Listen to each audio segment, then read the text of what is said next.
UX research is a highly sought after, pretty well paid position in the world of tech. With the rising importance of user experience in all digital-based products and services, companies are starting to realize the importance of user experience research. Today, I'm here to tell you all about what I do on a day-to-day basis as a user experience researcher. You've probably seen this diagram before. UX, engineering, and business/product work together to make product decisions. We are right in the center of user experience circle. We have to understand how users or potential users are using our product and based on which underlying motivations, feelings, and thoughts they're doing what they're doing. My family still don't truly understand what I do for a living. I make it easy on them and say I'm talking to users to learn how to make our mobile app better to use. Or I talk to users to figure out how to design our application. And on a typical day, we work super closely with UX designers as a critical component of the design process to understand which designs need to be tested before going out in front of our users, what kind of questions they have about our users that we can help answer before they jump into solutioning and designing. We also work super closely with product managers to guide them on which problems they need to prioritize on so that the features that they build are focused around the problems we discovered in our user research.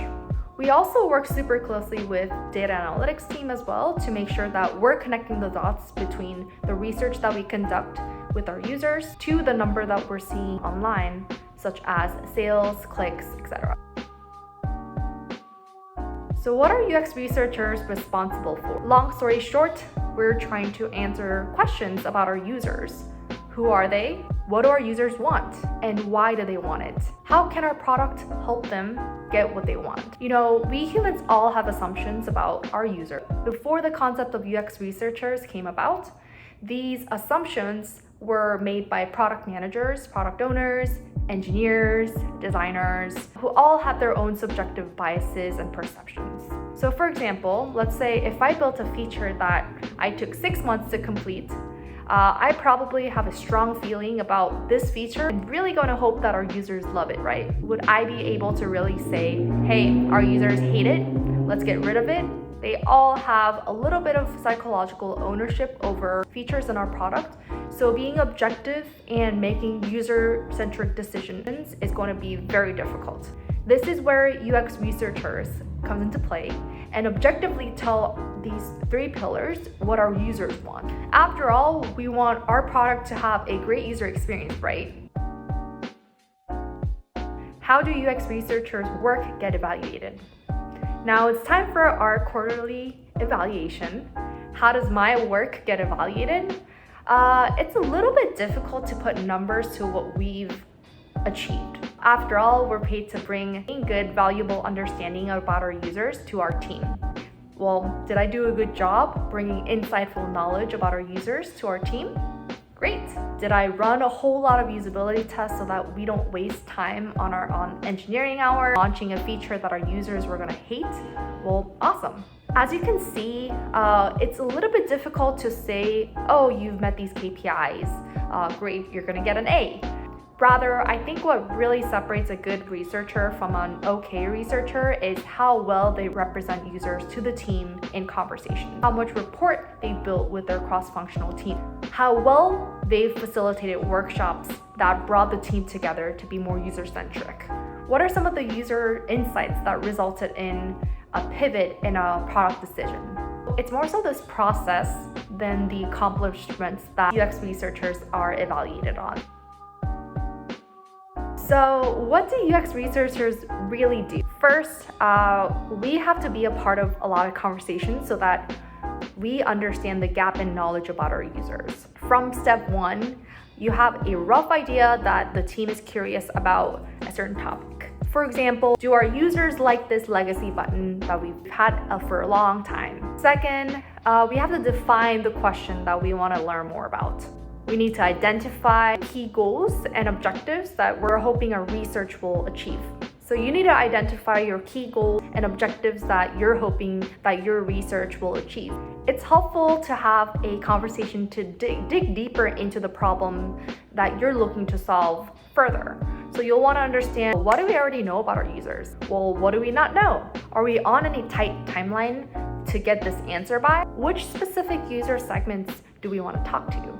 Third step is to define your research plan. So once you have a good idea of what you want to get answered, you would craft a research plan which walks through goals and objectives of this research. Timeline, participants that you're gonna recruit, questions that we want to get answered. Fourth step is recruitment and guided script. Once you walk the team through this research plan, we'll work on recruiting the research participant and writing out the guided script, which includes specific and well thought through questions that you'll ask your participants, and some probing questions, some follow-up questions as well. If you're in a large company and have fancy research recruitment team helping you out, that's amazing, great. But if you're in a startup, smaller team, you probably will need to schedule research interviews yourself, answer any questions from participants, organize incentives, and make sure that the participant signs the NDA form. 5 is facilitation. We execute our research plan and guided script with our participants, whether it be in a one-on-one conversation, in interviews, diary study, usability tests, workshop, etc. My favorite part actually. Even though it's really going to be exhausting to be in multiple one-hour one-on-one interviews all day, time seriously flies in this facilitation time frame when I'm talking to our users. It's really the fun part about our jobs. At this stage, we usually record the conversations with our users, and we typically allow our stakeholders like product managers, designers, or engineers to listen in on the calls. Step number 6 is synthesis. And in this part, I'm done facilitating the research, and now in this stage of listening back to all the calls, the recordings, jotting down notes, typing like crazy, pulling insightful findings from the conversations that really help answer our research questions. So once synthesis is over, I put together a share-out deck or a document to summarize the insights and findings. Then the final stage of research project is to present out the findings to our stakeholders and help answer any questions. Then I typically have another step to bring major teammates together to discuss next steps or on solutioning based on my recommendations. How much do we make? While it really depends heavily on the market you're in, the size of company you're in, Glassdoor says that UX researchers make about $128,000 per year. Now, breakdown of my day. So I've been in a few larger companies before where about 70% of my day was spent in meetings and then about 30% of heads down time. In a smaller company that I am in today, I spend about 40% of my day in meetings, about 10% in little one-on-ones, and 50% heads down time.